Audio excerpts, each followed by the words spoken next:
Monsieur Bissiglia. Un petit monsieur là, qui se lève, qui est derrière la table. Il vient voir mes parents et puis il lui dit je suis le premier violon de l'orchestre de Lyon, je suis enseignant au conservatoire de Lyon, je veux que votre fils y vienne dans mes cours. Waouh, j'ai 1 an de violon. Le premier violon de l'orchestre de Lyon, enseignant au conservatoire, grosse réputation, je veux. Sauf que je ne savais pas que ses exigences n'étaient pas les miennes. Moi, je voulais prendre du plaisir, j'avançais, j'évoluais. Lui, il voulait faire une star. Moi, une star. Vous imaginez? Ben, qui c'est qui rigole là? C'est assez désagréable. Alors, ils ont décidé de me faire passer un concours. Un concours pour entrer au conservatoire, il y a un niveau de solfège, il y a un niveau d'instrument, puis on va voir, est-ce que l'élève a les capacités de rentrer au conservatoire. Moi, le solfège, je n'en avais pas fait une fois. Je savais à peine lire une clé de sol, je n'avais pas fait de solfège. Alors que ceux qui étaient déjà, à mon âge, ils avaient déjà 4 ou 5 ans de solfège derrière eux. Donc, M. Bissiglia demande au directeur du conservatoire de me faire une audition. J'ai 9 ans ou 10 ans. Une audition au conservatoire, un bâtiment absolument sublime, un peu empire, comme on peut retrouver dans les vieilles villes françaises. Je rentre dans ce conservatoire, il y a des grands escaliers en pierre. Et puis avant, on me met dans une petite salle. Mon prof, il m'accorde mon violon, parce que je ne suis même pas capable d'accorder mon violon encore. Et puis on me dit, viens avec moi. On est dans un grand couloir qui est énorme, les plafonds, j'ai l'impression qu'ils font 10 mètres de haut. Et là, il y a une grande porte. Vous savez, ces grandes portes qui font pas loin de 3 mètres de haut, avec des grosses poignées, tout des ferrures. Et elle me dit, quand tu seras prêt, tu ouvres la porte et tu rentres. Et tu vas voir, ça va bien se passer. Je lui dis, comment vous le savez que ça va bien se passer? Elle me dit, mais stresse pas, ça va bien se passer.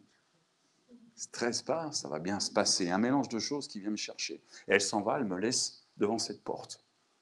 Et là, j'ai la poignée, elle est juste là. J'ai mon violon, avec mon archet dans la main. C'est un 3/4, c'est pas un entier. Je suis pas assez grand pour tenir ça. Et quand j'y pense, c'est comme si je le revivais aujourd'hui. Je suis devant ces grandes portes là. Et la question que je me pose, c'est est-ce que je me laisse manger par ce qui se passe là? Est-ce que je reste devant la porte, que je prends mes jambes à mon cou? Ou est-ce que j'imagine ce que je vais être plus tard?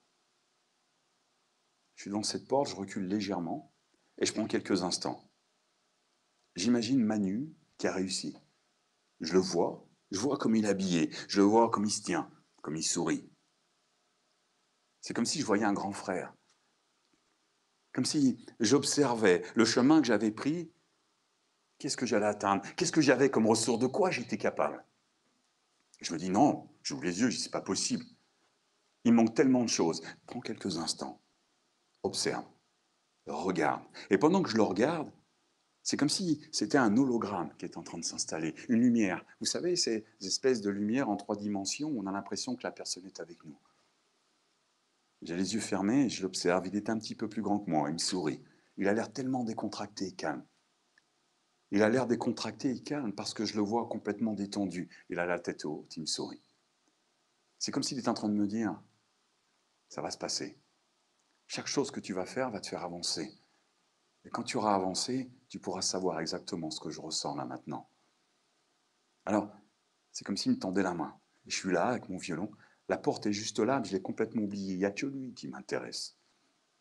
Il bouge un petit peu les doigts et j'ai envie de lui prendre envie qu'il m'accompagne. Comme s'il avait toutes ces choses que je n'avais pas moi. Alors il lève légèrement la main, je sens ma main qui se lève légèrement, et puis je veux lui prendre la main, je sens le rayon de cette lumière qui forme l'hologramme que j'ai en face de moi, de ce